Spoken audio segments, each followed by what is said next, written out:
Ce qui suit est la transcription d'un échange entre Mathias de Stefano, désigné ici comme moi, et son soi supérieur, désigné comme je suis. Dans cette capsule, la voix masculine incarnera le moi, tandis que la voix féminine représentera le je suis. Cette conversation intitulée « Idéologie » a été réalisée le 20 juin 2021.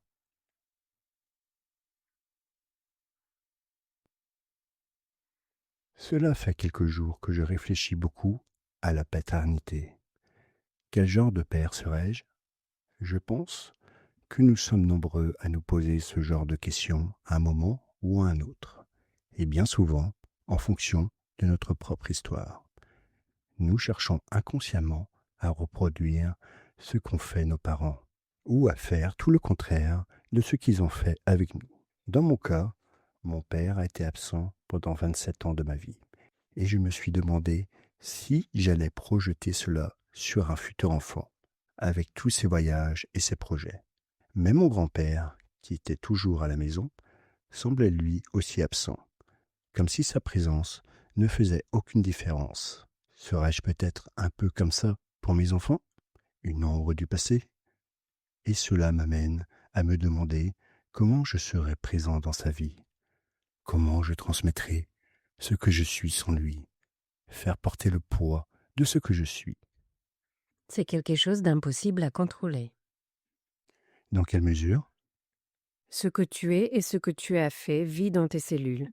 Et c'est cette information que tu transmettras à ton enfant. Ce que tu feras ne changera pas ce qui vit en lui. Comment s'améliorer alors ? En partageant ce que tu as appris de ce qu'il porte en lui. L'expérience, les histoires, ce que tu as intégré, tes propres rêves, tes projets, tout en lui rappelant toujours qu'il est ou elle est libre de tracer son propre chemin. Et que tu lui en parles pour qu'il ou elle prenne conscience du chemin parcouru par ses cellules. Donc, il ne s'agit pas de le libérer pour qu'il reparte de zéro, mais de tout lui raconter sans lui imposer le poids que cela soit sa vérité. C'est ainsi que tu lui transmets tout ce que tu as accompli, tout en lui laissant la liberté de le faire à sa manière, de choisir les étapes qu'il souhaite suivre. En général, les parents ne racontent pas leur expérience à leurs enfants, dans le but de leur donner des outils, mais ils le font par simple souci de continuité, c'est-à-dire pour leur montrer la vie, leur dire ce qui est bien et ce qui est mal. Au lieu de transmettre la sophé, sagesse, ils transmettent le logos, connaissance. La sagesse, c'est la compréhension d'un texte, tandis que le logos, ce sont les mots qui composent ce texte. Et en général, les mots pris isolement ne transmettent pas de connaissance. Tu peux lire le dictionnaire et n'acquérir que la connaissance des termes, mais tu ne trouveras pas de sagesse dans les mots. Les gènes en biologie et les traditions dans une culture sont comme ce dictionnaire, remplis de codes et de mots, mais qui sans compréhension, sans interprétation, sans sagesse, ne peuvent être compris. Oh, je comprends. Donc, ce que tu dis, c'est que le problème réside dans le fait de répéter les choses sans intelligence, mais par tradition. Lorsque, même après avoir obtenu un résultat inattendu d'une expérience, je la maintiens en vie par simple tradition, je partage des connaissances, mais pas de sagesse, car il n'y a pas de transcendance dans le cycle. Comme l'exemple que je donne toujours à propos de Noël. Beaucoup de gens, même sans savoir ce qu'est Noël, continuent à le fêter et à l'enseigner à leurs enfants sans ce nouveau savoir, mais en conservant la tradition simplement parce qu'elle est belle. Exactement. Au lieu de chercher de nouvelles formes de célébration, cela devient un karma répétitif. C'est ce que nous entendons par harmonie négative. Une harmonie est la combinaison de certains éléments qui s'associent entre eux et fonctionnent selon cette logique. Mais peut-être que cette logique harmonique, dans une chanson de heavy metal, ne sonne pas harmonieuse pour quelqu'un qui écoute la musique classique.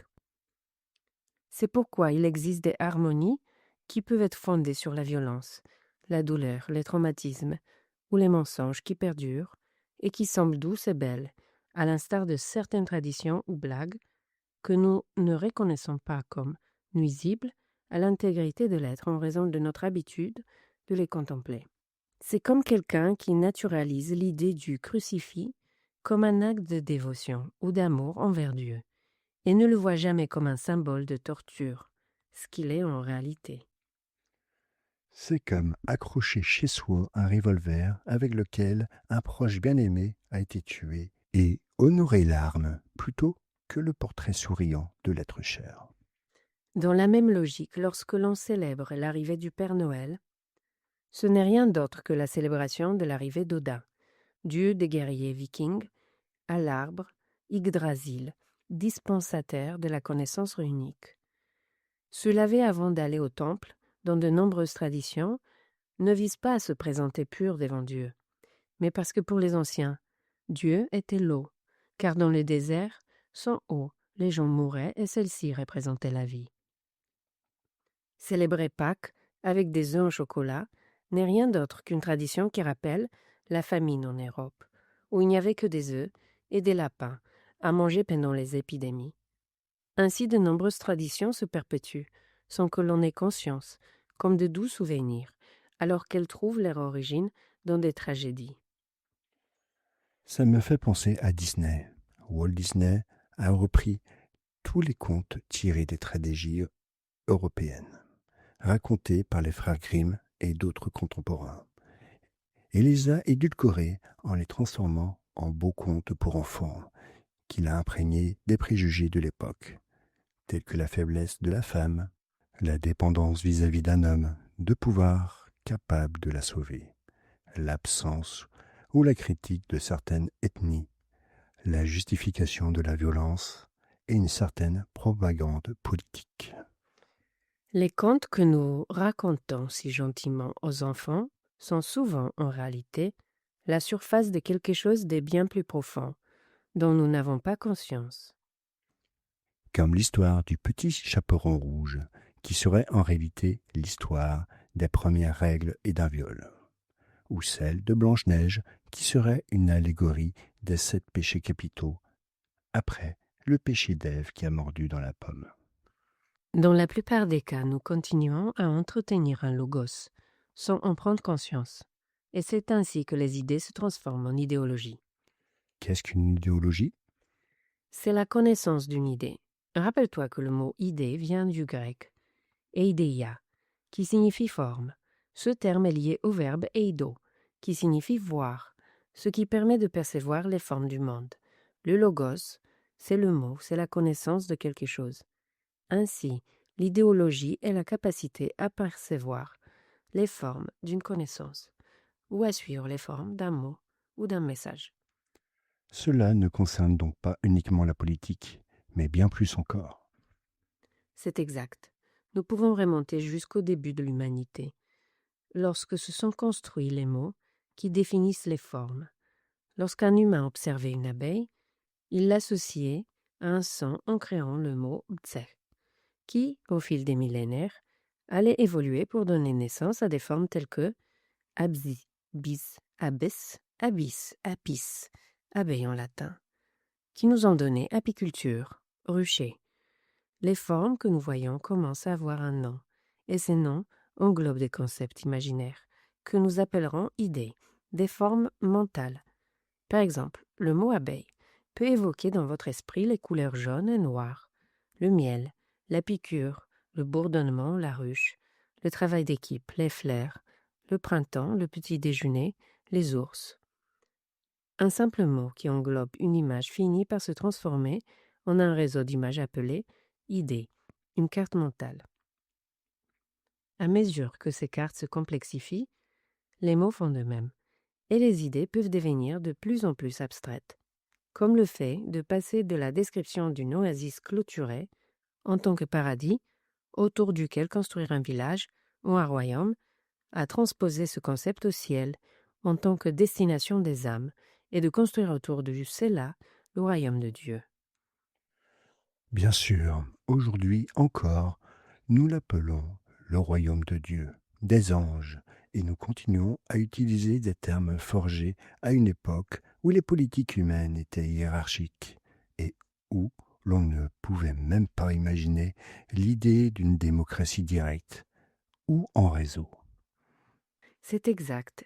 Ainsi, maintenir l'idée que l'univers est le royaume d'un être supérieur n'est rien d'autre qu'une traduction conceptuelle d'une idée ancienne, c'est-à-dire de ce que les anciens voyaient dans le monde des formes. C'est ainsi qu'ils ont nommé les choses: royaume des cieux, royaume des hommes, royaume animal, royaume végétal, royaume minéral, alors que le seul à avoir construit des royaumes, c'est l'humain. Oh, bien sûr. C'est ce qui fait que l'observation d'une forme devient un logos, un mot qui résume des concepts et des croyances. C'est pour cela que j'ai entendu dire que certaines philosophies appellent le côté obscur de l'univers le logos. C'est une erreur typique des concepts spirituels qui n'observent les choses que de manière superficielle et s'arrêtent à ce qu'ils voient plutôt qu'à ce qui est. Les concepts de la connaissance gnose se divisent en différentes entités mentales appelées logos, qui englobent des concepts abstraits de pensée, d'idées, d'imaginaire, difficiles à décrire comme des individus ou des êtres en soi.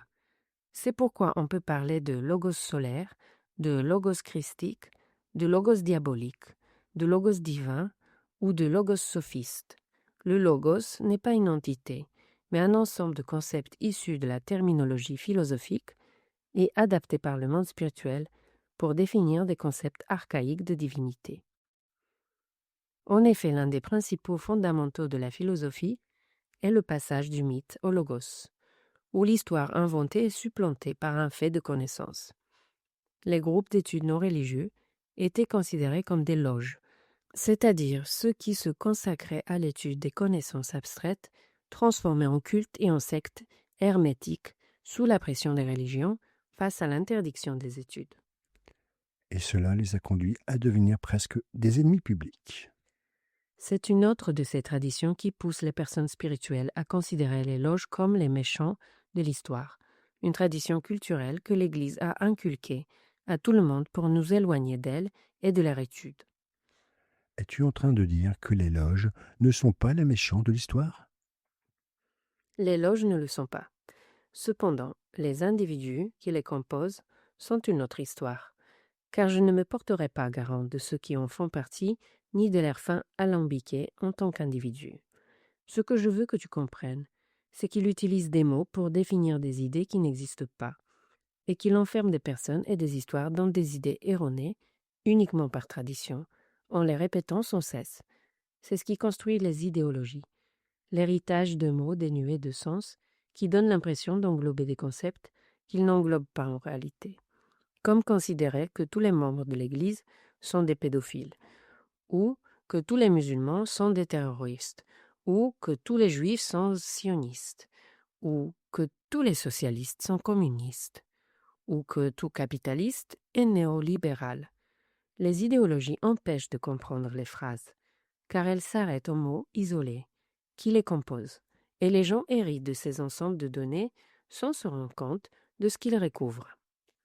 L'autre jour, j'ai vu l'interview d'un homme politique péruvien qui se considérait comme de gauche, et face aux questions libérales qu'on lui posait, il a répondu à tout avec une idéologie de droite. Ce à quoi le journaliste lui a dit: Monsieur, tout ce que vous m'avez répondu, que vous feriez, relève d'une vision strictement d'extrême droite. Et vous vous présentez comme étant de gauche. Êtes-vous de droite? Et il n'a pas répondu. Ça m'a fait sourire. Parce que les idéologies ne servent à rien dans un monde globalisé et connecté. Les idéologies étaient utiles à une époque où les communications étaient coupées, où les pays étaient en guerre et devaient s'unir en groupes homogènes pour défendre certains intérêts. Mais depuis que les individus ont la parole publique, l'idée de suivre un courant commun est absurde. Oh, oui, je comprends. Par exemple, beaucoup de gens qui se disent de gauche, libéraux, ouverts, inclusifs, ont davantage les traits de la droite que les partisans de la droite eux-mêmes, paternalisants, conservateurs, autoritaires. Aujourd'hui, il est impossible de dire qui est de droite ou de gauche en fonction de ce qu'il représentait autrefois, car au cours de l'histoire, les personnes d'extrême gauche ont fini par devenir des fascistes de droite, et cela se mêle en outre à l'économie, en pensant qu'être de gauche, c'est contrôler les richesses pour les répartir équitablement, alors qu'être de gauche, c'est offrir des opportunités à tous de manière égale, ce qui est très différent, car contrôler relève davantage de la droite, et au cours de l'histoire, ce sont les gens de droite qui ont accordé le plus de liberté. Il est donc clair que ce système ne fonctionne plus. Exactement. Aujourd'hui, il est impossible de définir les gens en fonction de leur idéologie de droite, de gauche ou du centre, ni en fonction de leur religion, de leur philosophie ou de leur culture, ni même de leur groupe ethnique.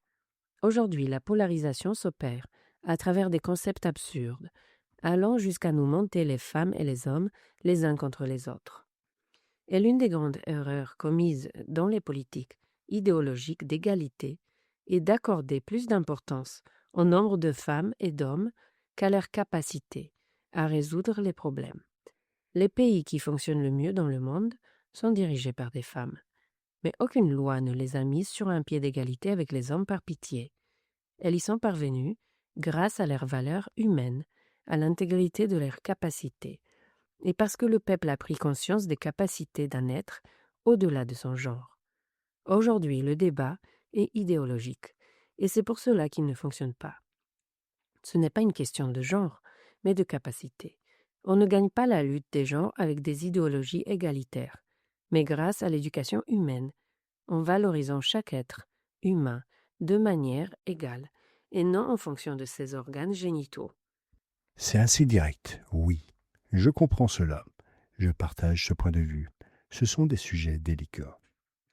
C'est pour cela qu'il faut en parler. Si nous voulons créer une société consciente, nous ne pouvons pas laisser de nouvelles idéologies continuer à détruire l'esprit rationnel et émotionnel. Qu'est-ce que les maîtres des ondes t'ont dit il y a des années? Passer de l'idéologie à la biologie, c'est la raison d'être principale de l'ontocratie.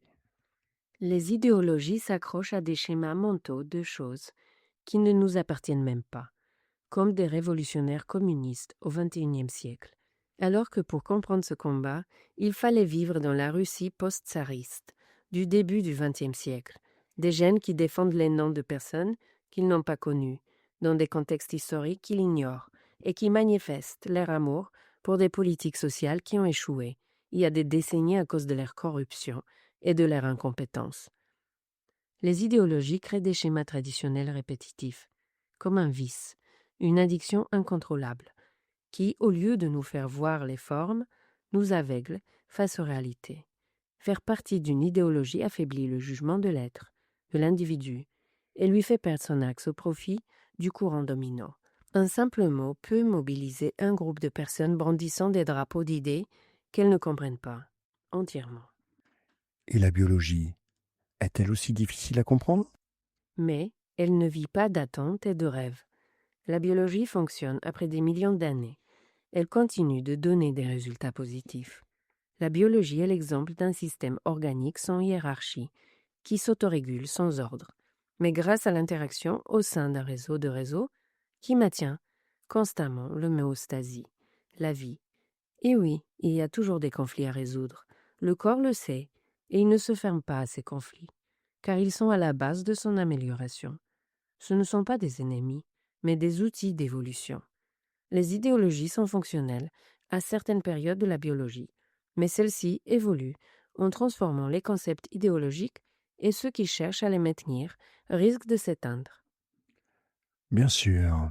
Alors, nous devrions transcender les idées que nous nous faisons des choses, aller au-delà de nos idéologies, ce qui est très difficile pour beaucoup de gens qui s'y sont habitués et en ont fait une partie intégrante de leur essence.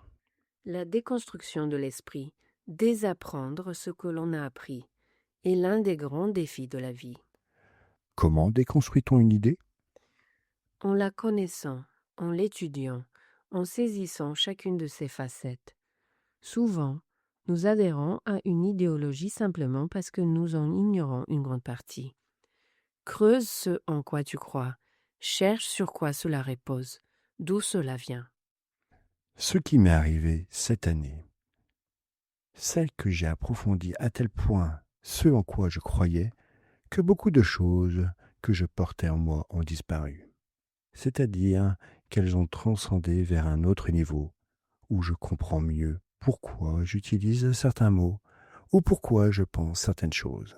À vrai dire, je me sens beaucoup plus libre des idéologies, plus ouvert aux possibilités infinies. Connaître ce que tu crois connaître apporte la sagesse, et celle-ci apporte la liberté. Libère-toi du logos, et deviens le tout. Transcende les formes de ce que tu vois, l'idée, et vis la vie. Ici et maintenant.